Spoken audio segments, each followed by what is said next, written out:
हिंदुस्तान, हिंदुस्तान से लाया हिंदुस्तान, सोने की चिड़िया।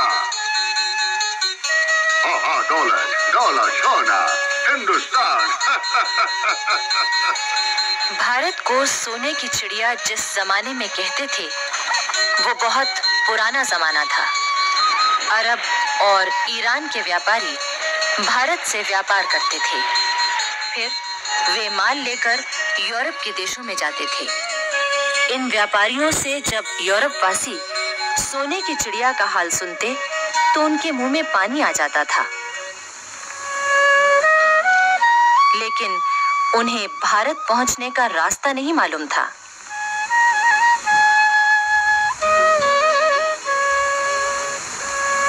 आखिर एक दिन कोलंबस नामक यात्री भारत की खोज के लिए निकला, लेकिन अफसोस उसने पश्चिम का रास्ता पकड़ लिया और वो जा पहुंचा अमेरिका। बस लगभग इन्हीं दिनों पुर्तगाल से भी एक यात्री सोने की चिड़िया खोजने चला था। 22 मई 1498 को उसका जहाज मालाबार तट पर कालीकट पहुंचा।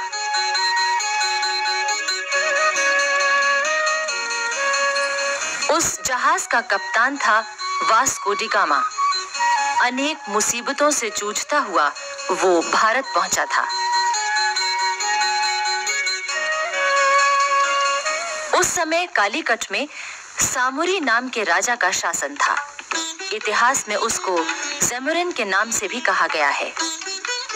वास्को डी गामा सामुरी के दरबार में गया। उसने सामुरी को कीमती भेंट दी। सामुरी ने वास्को डी गामा का स्वागत किया। वास्को डी गामा ने सामुरी के राज्य में व्यापार करने की इजाजत मांगी, जो तुरंत ही मिल गई। 2 ही साल बाद यानी 1500 ईस्वी में पुर्तगालियों ने कालीकट में एक कोठी बना ली। 3 साल बाद उन्होंने कोठी की किलेबंदी कर ली। वहां अपने सिपाही नियुक्त कर दिए। बहाना ये था कि ये काम वो अपनी रक्षा के लिए कर रहे हैं। वहां एक फौजी अफसर अल्बुकर्क को किलेदार बनाया गया। दरअसल ये पुर्तगालियों की एक चाल थी। सन 1506 में उन्होंने गोवा से बंगाल तक अपना व्यापार फैला लिया।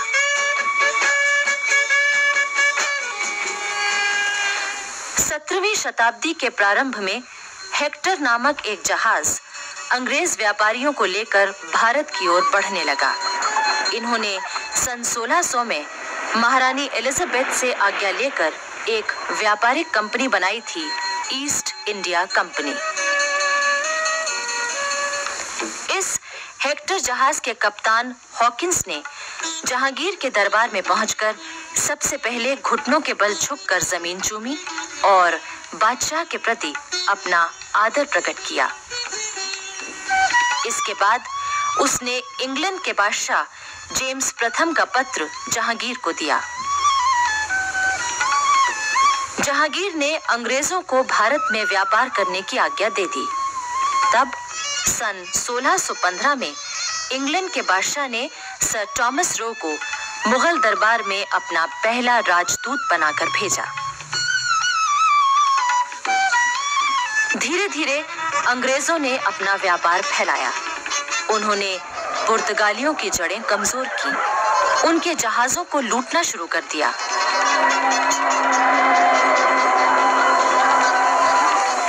औरंगजेब के समय में तो उन्होंने कोठियां भी कायम कर लीं और अपनी हिफाजत के लिए किलेबंदी भी कर ली।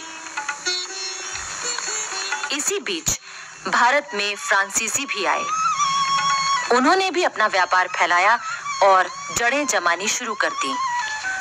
उस समय उनका मुखिया था दुमास। औरंगजेब की मृत्यु के बाद मराठों ने कर्नाटक पर हमला किया। फ्रांसीसी कंपनी के मुखिया ने अपने सिपाहियों के जरिए कर्नाटक के नवाब की मदद की। मराठे हार गए। कर्नाटक और दिल्ली के बादशाह दोनों ने खुश होकर दुमास को नवाब की उपाधि दे दी। 2000 सवारों का सेनापति भी बना दिया।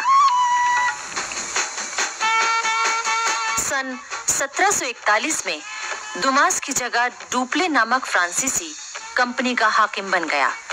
ये बहुत चतुर सेनापति था।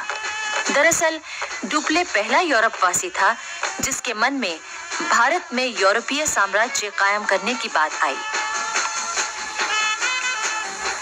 डुप्ले ने उस समय के भारत की दो कमजोरियों का फायदा उठाया।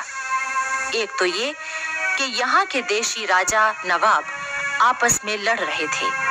दूसरे ये कि उस समय राष्ट्रीयता की भावना लोग भूल गए थे। डुप्ले ने इसी फूट का फायदा उठाया। अंग्रेजों ने भी इस नीति का फायदा उठाया।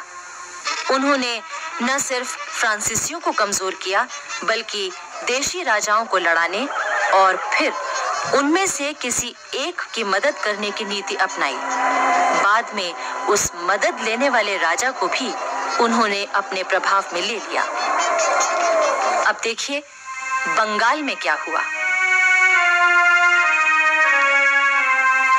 ये बात है 1755 की। उस समय बंगाल में नवाब अलीवर्दी खां का शासन था। अंग्रेजों ने अमीचंद नामक व्यापारी से मिलकर बंगाल पर हमला करने की तैयारी की, लेकिन बंगाल के शासक अलीवर्दी खां ने उनकी एक भी चाल न चलने दी। लेकिन अलीवर्दी खां बूढ़ा हो चुका था। उसने एक दिन अपने नवासे सिराजुद्दौला को अपने पास बुलाया। सिराजुद्दौला उस समय 24 बरस का था और वही अलीवर्दी खां का उत्तराधिकारी भी था। अलीवर्दी खां ने सिराजुद्दौला से कहा, बेटे, मुल्क के अंदर यूरोपियन कौमों की ताकत पर नजर रखना। सियासतों की घरेलू झगड़ों के बहाने इन लोगों ने मुगल शहंशाह का मुल्क और शहंशाह की रियाया का धन माल छीनकर आपस में बांट लिया है। इन तीनों यूरोपियन कौमों को एक साथ कमजोर करने का ख्याल ना करना। अंग्रेजों की ताकत बढ़ गई है। मेरे बेटे, उन्हें किले बनाने या फौजों को रखने की इजाजत ना देना। अगर तुमने ये गलती की तो मुल्क तुम्हारे हाथ से निकल जाएगा। अलीवर्दी खां की मृत्यु 10 अप्रैल 1756 को हुई और सिराजुद्दौला अपने नाना की गद्दी पर बैठा।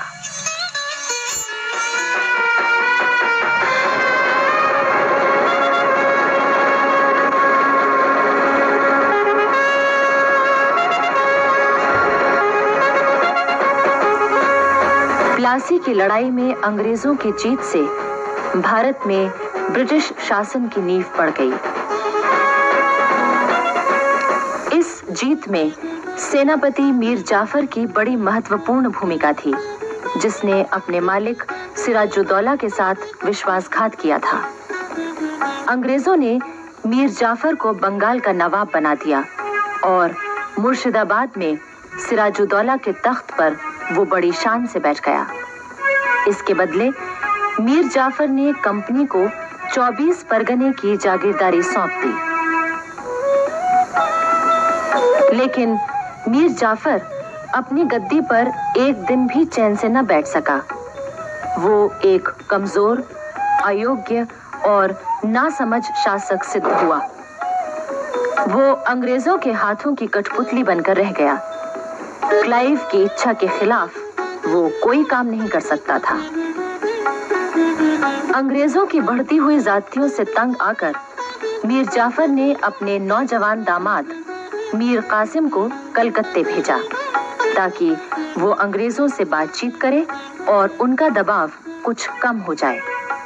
लेकिन अंग्रेजों ने नई चाल चली और मीर कासिम को अपनी ओर मिला लिया। ये तय किया गया कि मीर कासिम को वजीर बनाकर उसे तमाम अधिकार दे दिए जाएं और मीर जाफर को खर्च के लिए कुछ रकम बतौर पेंशन दे दी जाए।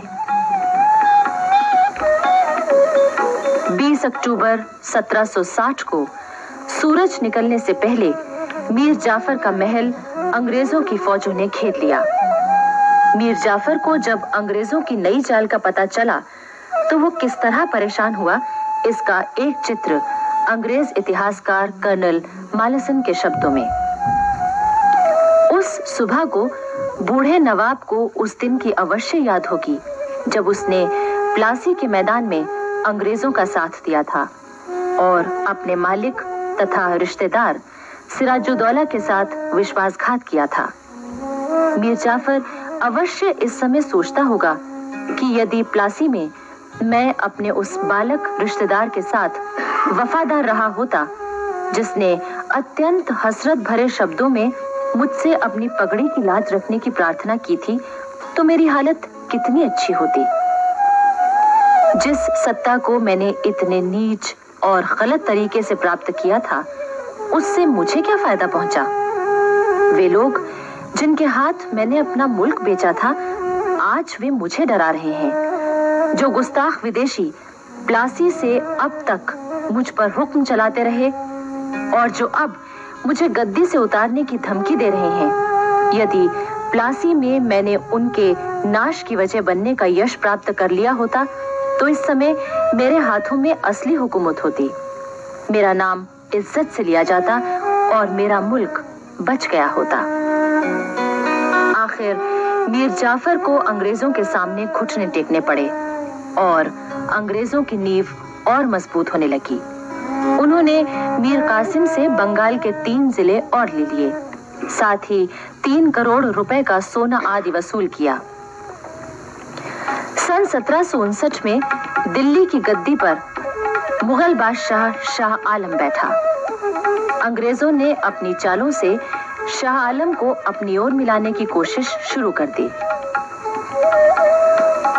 उस समय सारे भारत पर अपनी हुकूमत जमा लेने के लिए अफगानों, मराठों और अंग्रेजों के बीच तिकोना संघर्ष शुरू हो चुका था। देश को विदेशी सत्ता के चंगुल से बचाने का उस समय एक ही उपाय था कि सभी देशवासी किसी एक शक्ति के नेतृत्व में संगठित हो जाते। वो शक्ति थी मुगल सम्राट।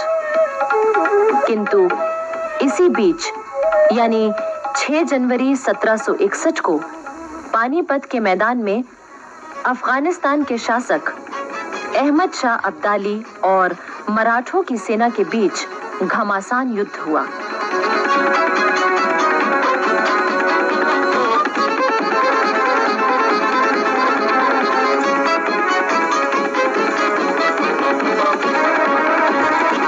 मराठे तो हार गए, पर अब्दाली को भी जीत के बावजूद काफी नुकसान उठाना पड़ा।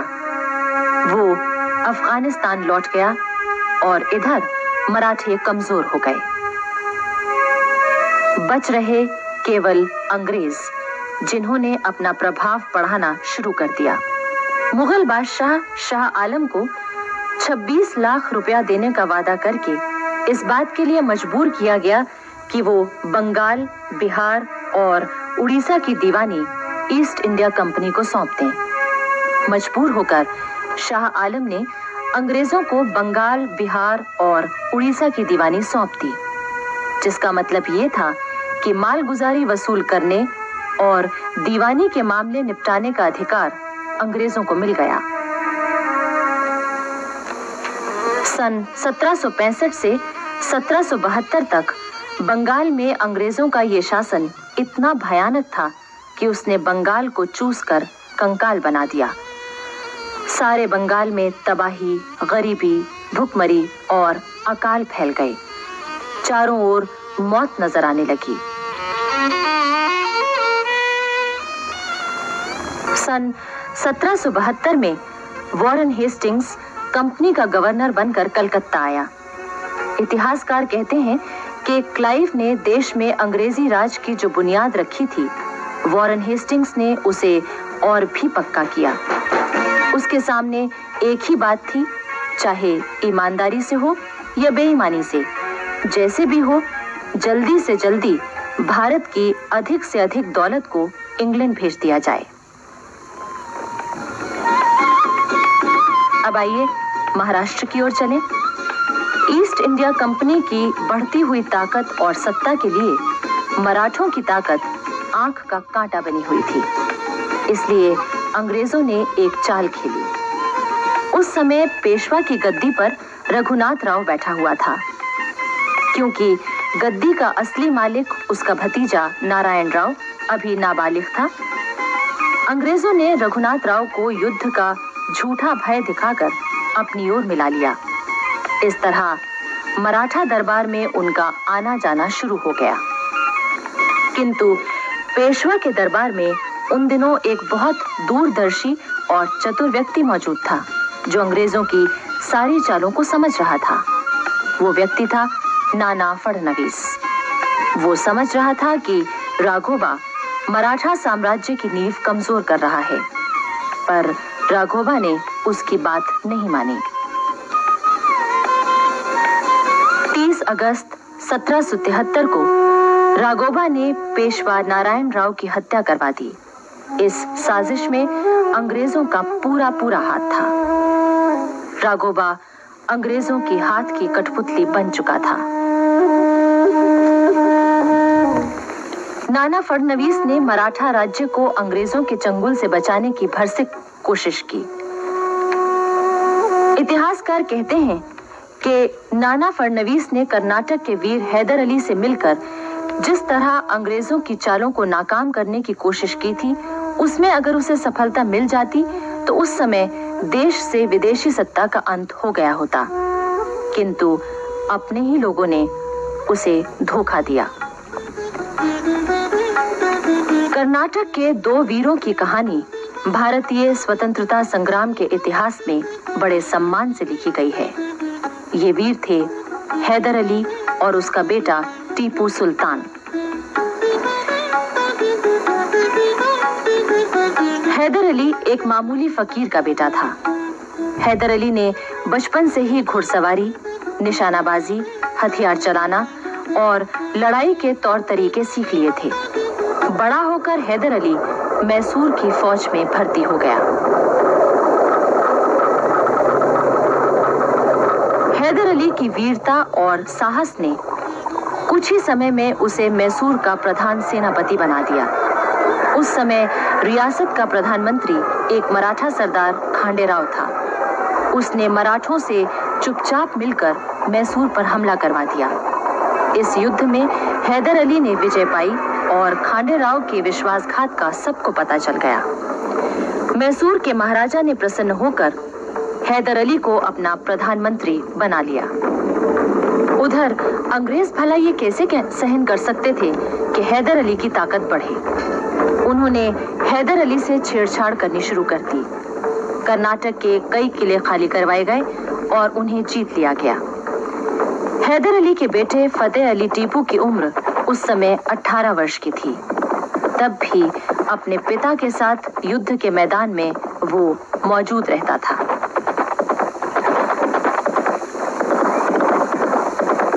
कर्नाटक को अंग्रेजों से खाली कराने और उस पर अधिकार करने के बाद हैदर अली ने टीपू को 5000 सैनिकों के साथ मद्रास की ओर भेजा, जहां अंग्रेजों का जमाव था।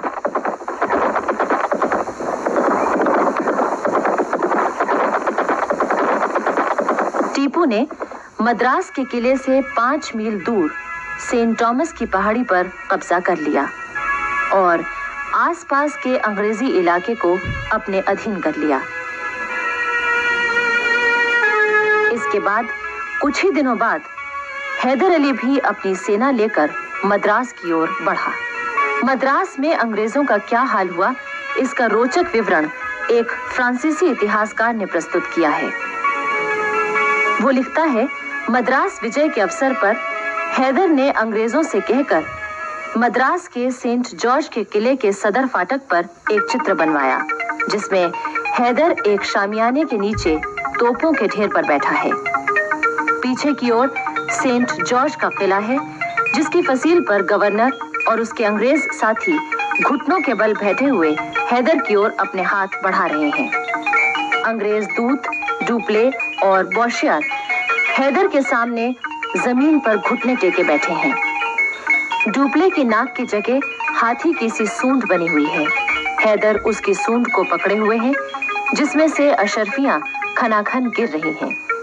दूसरी ओर पराजित अंग्रेज सेनापति जनरल स्मिथ संधि पत्र हाथ में लिए हुए अपने हाथ से अपनी तलवार के 2 टुकड़े कर रहा है।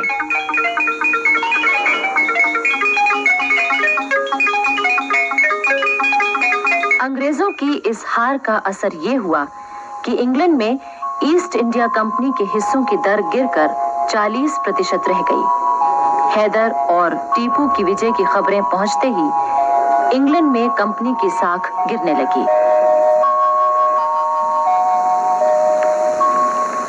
इसके बाद हैदर अली ने नाना फडणवीस के साथ मिलकर जिस तरह अंग्रेजों को मात दी थी, उससे अंग्रेज घबरा उठे थे। लेकिन 6 दिसंबर 1782 की रात को हैदर अली की अचानक मृत्यु हो गई, जिससे नाना फडणवीस की सारी आशाएं चूर-चूर हो गईं। जबकि अंग्रेजों के लिए हैदर अली की मृत्यु वरदान साबित हुई।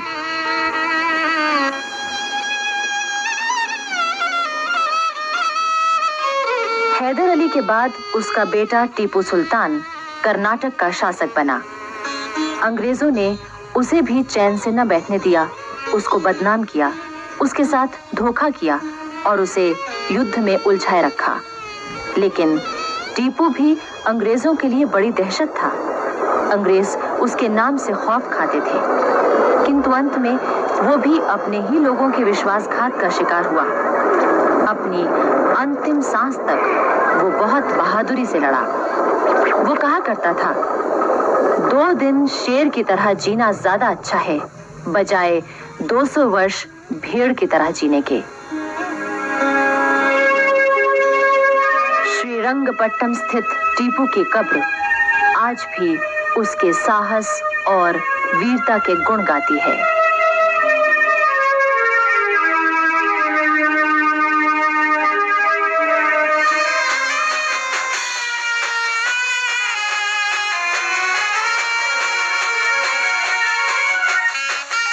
बादशाह शाह आलम के समय तक अंग्रेज अपने को बादशाह की प्रजा कहा करते थे। गवर्नर जनरल की मोहर पर भी दिल्ली सम्राट का विशेष सेवक शब्द लिखे रहते थे। जब भी कोई अंग्रेज अफसर, चाहे वो गवर्नर जनरल ही क्यों ना हो, शाह आलम के दरबार में जाता था तो अदब के साथ खड़ा होता था और उन्हें भेंट देता था। सन 1785 में महाराजा माधोराव सिंधिया ने दिल्ली पर अपना प्रभाव जमा लिया था। मुगल सम्राट के सारे अधिकार माधोराव सिंधिया के पास आ गए थे और इसके बदले शाह आलम को केवल 6 लाख रुपया सालाना दिए जाने लगे। शाह आलम सिंधिया परिवार के व्यवहार से कितना खुश था, इसका परिचय सम्राट की एक कविता से मिलता है, जिसका अर्थ है, माधोजी सिंधिया जो मेरे जिगर का टुकड़ा और मेरा बेटा है, मेरे दुखों को दूर करने में लगा हुआ है। कंपनी के जनरल मार्क्विस वेलेस्ली ने फूट डालकर अपना काम निकालने की नीति में अब तक काफी सफलता पाई थी। यहाँ भी उसने यही किया। मुगल बादशाह शाह आलम को उसने मराठों के खिलाफ भड़काया और इस तरह दिल्ली मराठों से खाली हो गई। दिल्ली पर कंपनी की सेना का अधिकार हो गया। बादशाह शाह आलम के खर्च के लिए 12 लाख रुपए सालाना दिए जाने लगे। उधर अवध में अंग्रेजों ने नवाब वजीर अली को कैद करके बनारस भेज दिया और उसकी जगह सादत अली को नवाब बना दिया। सादत अली और अंग्रेजों के बीच चिरस्थायी दोस्ती की संधि लिखी गई, लेकिन जल्दी ही अंग्रेजों का दबाव बढ़ने लगा। सादत अली के सभी अधिकार और आमदनी के जरिए छीने जाने लगे। नवाब सादत अली ने कंपनी के रेजिडेंट मिस्टर स्टॉक के जरिए जनरल वेलेस्ली को एक पत्र भेजा, जिसमें कहा गया था कि कंपनी सरकार अपनी ही शर्तों को तोड़ रही है। लेकिन वेलेस्ली ने कहा, नवाब का ये खत इतने गुस्ताखी भरे शब्दों में लिखा हुआ है कि मैं इसे लेने से इनकार करता हूँ। ये खत नवाब को वापस कर दिया जाए और अगर नवाब ने फिर भी इसी तरह अंग्रेज सरकार की इंसाफ पसंदी और ईमानदारी पर शक जाहिर किया तो उसे सजा दी जाएगी। अंग्रेज चाहते थे कि किसी तरह मराठों को कमजोर कर दिया जाए। महाराजा दौलत राव सिंधिया और जसवंत राव होलकर दो ऐसे वीर थे जो उनकी आंख का कांटा बने हुए थे। अंग्रेजों ने जब इन दोनों के खिलाफ चालें चली तो ये दोनों एक हो गए। इस पर अंग्रेज घबरा गए। उन्होंने पहले दौलत राव सिंधिया से संधि की और ताप्ती और चंबल के बीच में सिंधिया ने जो इलाका जीता था वो उनका ही मान लिया गया। चंबल नदी महाराज सिंधिया के राज्य की सीमा मान ली गई। इसी तरह जसवंत राव होलकर से भी संधि कर ली गई। ताप्ती और गोदावरी के दक्षिण का सारा इलाका होलकर को वापस दे दिया गया। दक्षिण भारत में एक वीर जाति थी पिंडारी। अंग्रेज इतिहास लेखकों ने वीर पिंडारियों के चरित्र पर अनेक झूठे इल्जाम लगाए और उन्हें डाकू और लुटेरा कहकर बदनाम किया है। लेकिन सच्चाई ये है कि पिंडारी दक्षिण भारत की एक पठान जाति थी। पिंडारी दक्षिण भारत के राजाओं की सेवा में सवार हुआ करते थे। इनके पास अपने घोड़े होते थे। नसरू खां पिंडारी शिवाजी का एक विश्वस्त जमादार था। होलकर और सिंधिया की सेनाओं में भी हजारों पिंडारी योद्धा और सरदार मौजूद थे। हीरा खां पिंडारी और बुरान खां पिंडारी माधोजी सिंधिया के दो विश्वस्त और योग्य सेनापति थे। दौलत राव सिंधिया की सेना में भी सरदार चीतू खां और करीम खां पिंडारी थे, जिन्हें नवाब की उपाधि मिली हुई थी। होलकर राज्य में रहने वाले पिंडारी होलकर शाही और सिंधिया के राज्य में रहने वाले सिंधिया शाही कहलाते थे।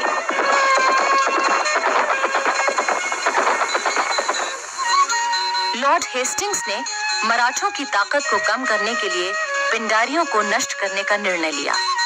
अंग्रेजों ने उन्हें लुटेरा और डाकू कहा, उनमें फूट फैला दी और इस तरह आपसी झगड़ों में उलझाकर उन्हें खत्म कर दिया गया।